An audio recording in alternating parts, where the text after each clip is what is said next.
Thiruchitrambalam சிவகடாட்சியம் Paripooranam. Welcome to சித்தனும் சிவனும் channel. இன்னைக்கு 63 நாயன்மார்கள்ல 8வது நாயன்மார் எரிபத்த நாயனார். இவர் பூதகணங்களுக்கு தலைவரான கதையை தான் இன்னைக்கு பார்க்க போறோம். அதுக்கு முன்னாடி சித்தனும் சிவனும் சேனலை சப்ஸ்கிரைப் பண்ணிக்கோங்க. கூடவே பெல் ஐக்கானை கிளிக் பண்ணி வச்சுக்கோங்க. அப்போதான் நாங்க போடுற வீடியோஸ் நோட்டிபிகேஷனா உங்களை வந்து சேரும்.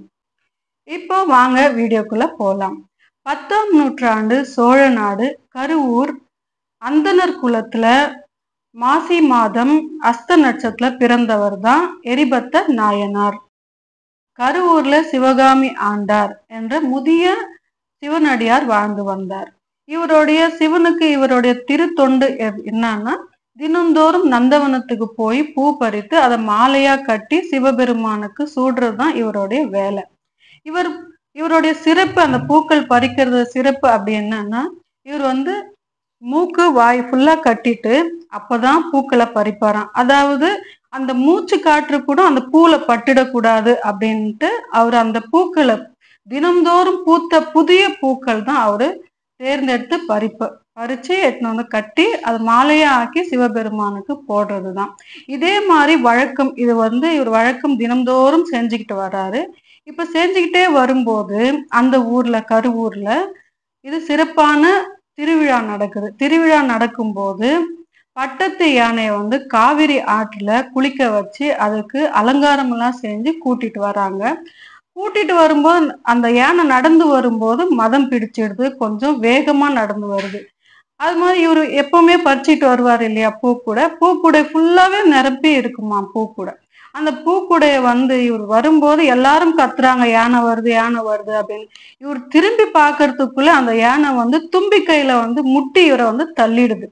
இவர் தள்ளிட வேகத்துல பூக்கூடையெல்லாம் கீழே தெருவுல பட்டுது. அப்போது இவர் வந்து எதை சொல்லி அழுகுறாருன்னா, அவரு கீழே விழுந்தது கூட அவர் நினைக்கல, பூக்கள் எல்லாம் செதறிடுச்சே அப்படின்னு ரொம்ப கோபம் அடைஞ்சு அந்த யானை என்ன சொல்றாரு, திட்டுறாரு. இந்த யானையோட தோல் உரித்து போர்வையா நீ போட்டுக்கோ சிவபெருமானே அப்படின்னு சிவனை நோக்கி சிவதா சிவதா அப்படின்னு பாடுறாரு. இப்ப நம்ம ஒரு கோபம் வந்தா அவன் தோலை உரிச்சிடுவேன் அப்படின்னு சொல்லுவோம் இல்லையா, அந்த மாதிரி அவர் கோபத்துல அந்த யானையோட தோலை உரிச்சு நீ போர்வையா போட்டுக்கோ அப்படின்னு சிவதா அப்படின்னு சிவபெருமானுக்கு சொல்றாரு. இந்த வரிகள் வந்து சிவபுராணத்துல அழகா சொல்லியிருப்பாங்க. அவர் வந்து சிவதா அப்படின்னு பாடும்போது, அடியார்களுக்கெல்லாம் அறிவானவனே சிவதா. சிவதா அப்படின்னா அப்பன் சிவன் அப்படின்றத குறிக்குதுங்க. அடியார்களுக்கெல்லாம் அறிவானவனே சிவதா, எளியவர்களுக்கெல்லாம் வலிமையானவனே சிவதா. திருமாலே பார்க்க முடியாத உன் திருவடிகளை தினந்தோறும் உன் திருவடிகள் தொன்று செய்தவன் இந்த ஒரு தொண்டன் இல்லையா, எனக்கு எதுவும் வழி இல்லையா சிவதா. உன்னுடைய தலையில, சிவபெருமானுடைய தலையில கங்கை, அப்புறம் பிறை வந்து இருக்கிறது, எப்படி வெளிச்சமான பிறை. அவருடைய தலை வந்து அவ்வளோ அழகா இருக்குது. அந்த ஜடையில வந்து இந்த பூக்கள் எல்லாம் சூட முடியலையே அப்படின்னு அழுகுறாரு. அந்த பூக்கள்லாம் சூட முடியாம இப்படி நசுங்கி போயிடுச்சே அப்படின்னு ஓலமிட்டு கதறாருன்னா ஒப்பாரி வச்சு அழுகுறாரு. அப்ப அப்படி அழுகும்போது இங்கதான் எரிபத்ர நாயனார் முன்னாடி வராரு. என்ன நடந்ததுன்னு கேக்குறாரு. அப்ப இந்த மாதிரி இந்த பூக்கள் எல்லாம் இந்த யானை மெரிச்சிட்டு போயிடுச்சு அப்படின்னு சொல்றாரு. அதுவும் எப்படி தேம்பி தேம்பி தேம்பி அழுது சொல்றாராம். இப்போ ரொம்ப துக்கமாய் எப்படி நம்ம தேம்புவோமோ அந்த மாதிரி சொல்றாராம். இப்ப இதை கேட்ட உடனே எரிபத்ர நாயனாருக்கு என்ன ஆகுதுன்னா, எந்த பக்கம் போச்சு அந்த யானை அப்படின்னு கேக்குறாரு. அந்த யானை இந்த பக்கம்தான் போச்சு அப்படின்னு கையை காட்டுறாரு. கையை காட்டும் போது அவருக்கு என்ன ஒரு கோபம், அந்த கோபக்கணல் வந்து எப்படி இருக்குதுன்னா, அவர் விடுற மூச்சு வந்து நெருப்பா இருக்குது. அவர் வந்து நெருப்பா அந்த கோபத்தை வந்து, அந்த கோபம் நெருப்பா இருக்கும்போது அவருடைய காற்று ஓடுற வேகம் என்னன்னா காற்றோட அதிகமா இருக்குது அவர் ஓடுறது. அந்த ஓடும்போது அந்த யானையை நோக்கி ஓடுறாரு. அதன் முன்னாடி போய் நிக்கிறாரு. நிற்கும் போது அவர் கையில வச்சிருக்கிற பரசு என்ற ஆயுதம் அப்படின்னா கோடாலி, கோடாலியால அந்த யானையை வந்து அந்த தும்பிக்கை, இதனால தானே நீ அந்த கூடைய தள்ளன அப்படின்னு அந்த தும்பிக்கையால ஒரு வெட்டு வெட்டிடுறாரு.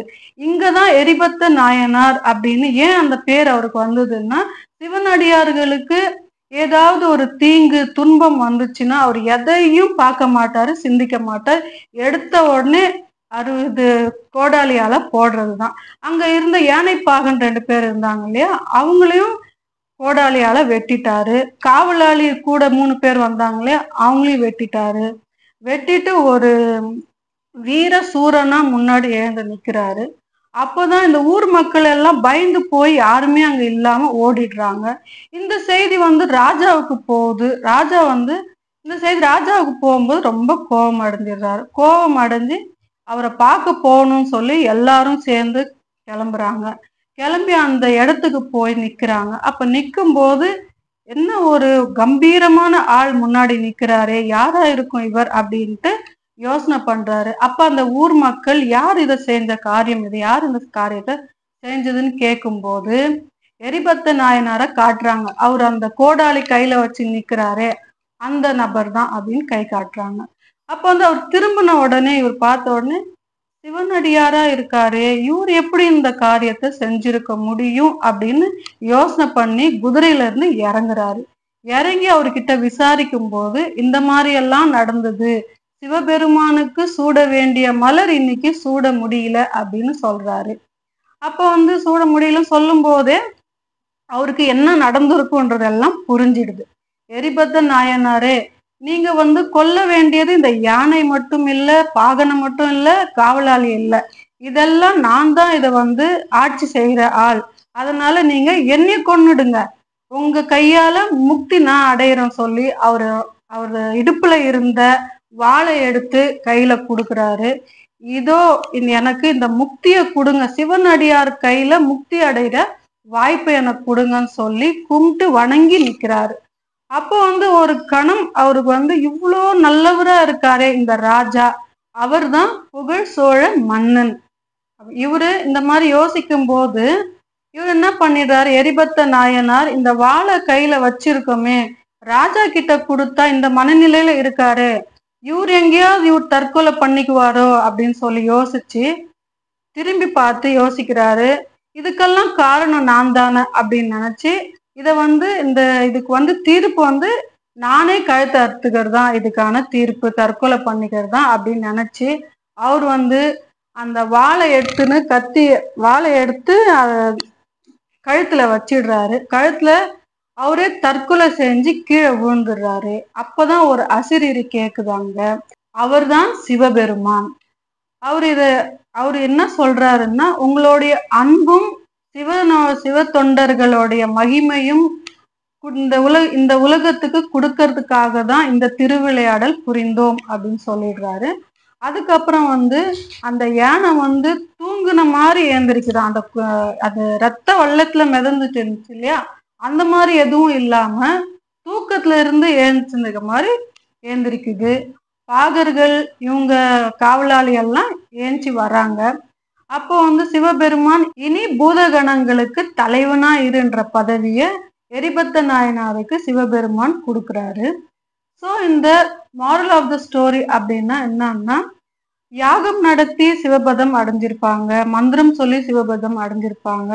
இவர் வந்து சிவனுக்கு ஏதாவது ஒரு சிவ தொண்டர்களுக்கு ஏதாவது ஒரு தீங்கு நேர்ந்துச்சுன்னா அவர் எப்படி எதையும் யோசிக்காம முன் வந்து யானையே வெட்டிடுறாரு. யானை எவ்வளோ பெருசு, அது முன்னாடி அது மதம் பிடிச்சா நம்ம எல்லாம் பக்கத்துல போய் கூட நிற்போமா, பயமா இருக்கும் இல்லையா. ஆனா இவரு எதையும் கருதாம ஒரு ஆக்ஷன் கிங்கா அங்க வந்து எல்லாரையும் வெட்டி சாய்க்கிறாரு. அதனாலதான் எரிபத்த நாயனார்.